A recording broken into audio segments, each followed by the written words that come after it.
Kita jumpa lagi dalam obrol-obrol hukum radarindonesia.news.com. Nah, kali ini kita akan berbicara bagaimana sih upaya hukum yang kita tempuh ketika ada klaim ya dari pihak lain terhadap tanah atau rumah yang sebenarnya milik kita. Nah, ini kita sudah kedatangan Bapak Agus Kristianto SHMH, seorang advokat, pengacara yang juga sebagai anggota Peradi ya. Ya, bagaimana Pak Agus nih? Apa sih upaya-upaya yang bisa kita lakukan ketika kita ada klaim ya terhadap tanah atau lahan yang kita miliki? Apa upaya-upaya yang kita bisa lakukan? Pertama, tentunya kita harus merasa benar dulu. Dengan cara kita harus yakin bahwa bukti kepemilikan atas tanah itu lengkap.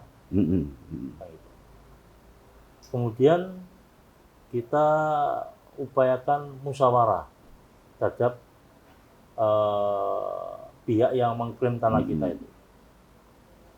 Tentunya kita bisa panggil atau klarifikasi, kemudian kita musyawarah. Jika memang pihak yang mengklaim tadi menunjukkan bukti bahwa dia juga punya hak atas tanah kita, dan ternyata dalam upaya musyawarah tadi tidak ada mufakat, tidak ada jalan maka keluar kita ya. melakukan upaya hukum. Upaya hukum tentunya jika kita hak atas tanah kita itu berupa sertifikat, pihak lain juga sertifikat, kita bisa mengadukan ke BPN. Kita datang ke BPN mengadu bahwa terjadi double sertifikat. Nah, BPN biasanya akan memediasi, akan melihat hal tersebut. Nah, jika memang dari BPN tidak berhasil juga, kemudian baru kita lakukan upaya hukum lain, yaitu bisa secara tadi tata usaha negara, kemudian atau ke pidana atau ke perdata. Ya, kepolisian atau ke kejaksaan ya. Untuk ke tata usaha negara, pengadilan tata usaha negara, jika kita temukan bahwa sertifikat itu prosesnya tidak benar, itu kita bisa mengajukan ke pengadilan tata usaha negara. Sedangkan untuk proses pidana, jika kita menemukan suatu unsur pidana, perbuatan pidana, misalnya pemalsuan data, dokumen, atau isi dari dokumen tersebut, tentunya kita bisa laporkan ke polisi terkait hal itu. Dan yang ketiga, jika memang yang ketiga adalah kita bisa gugat secara perdata terkait perbuatan atau klaim dari pihak lain terhadap tanah milik kita.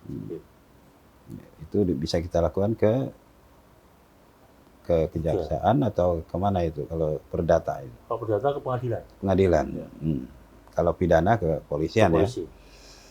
Ya baik. Nah, ini sebagai edukasi ya Pak Agus.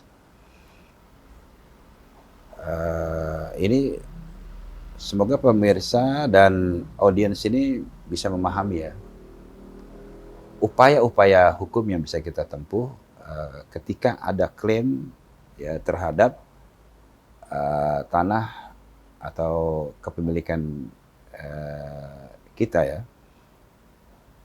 bisa dilaporkan ke BPN ya dan instansi-instansi terkait ya. Nah, kemudian ini sebagai edukasi ya kita agak melebar sedikit. Kalau kita apa sih ya syarat-syarat gitu Pak Agus yang harus dipenuhi ketika kita mau melaporkan suatu persoalan khususnya dalam persengketaan tanah ini? Alat buktinya apa aja itu? Pidana ya? Kalau pidana itu jelas merujuk, mungkin nanti rekan-rekan bisa lihat atau baca di Undang-Undang Nomor 8 Tahun 81 tentang hukum acara pidana. Di sana tercantum ada 5 alat bukti. 5 ya? 5 alat bukti yang sah, yang bisa menjerat seseorang yang melakukan perbuatan yang dianggap melanggar pasal yang ada di hukum pidana, KUHP ya? KUHP. Nah, 5 itu apa aja, Pak Agus? 5 itu pertama adalah alat bukti surat, kemudian alat bukti saksi, kemudian ahli,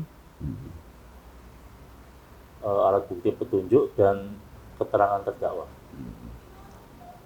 Tetapi biasanya penyidik ataupun hakim menilai dengan minimal, sesuai dengan putusan Mahkamah Konstitusi juga, minimal 2 alat bukti, minimal ya, harus dicari minimal 2 alat bukti, yaitu biasanya yang paling mudah adalah alat bukti surat dan alat bukti saksi. Itu yang paling alat mudah. Bukti surat dan saksi ya. Kemudian kadang-kadang ditambah dengan ahli. Tapi minimal 2 alat. Minimal 2 alat bukti ya. Itu penyidik wajib mendapatkan itu sebelum seseorang ditetapkan sebagai tersangka. Kemudian jika itu lengkap, prosesnya berlanjut ke kejaksaan dan ke pengadilan. Namun untuk putusan, untuk di pengadilan, untuk mendapatkan suatu putusan, hakim juga harus berkeyakinan terhadap 2 alat bukti itu, ditambah keyakinan hakim bahwa memang seseorang melakukan perbuatan yang melanggar pasal yang dituduhkan. Baru dia putusan atau vonis ya, divonis. Oke, terima kasih Pak Agus. Nah, ini sebagai edukasi ya. Semoga kita sebagai masyarakat awam ya yang buta ya tentang hukum dapat pencerahan dari Pak Agus. Dan terima kasih Pak Agus atas pencerahannya ya.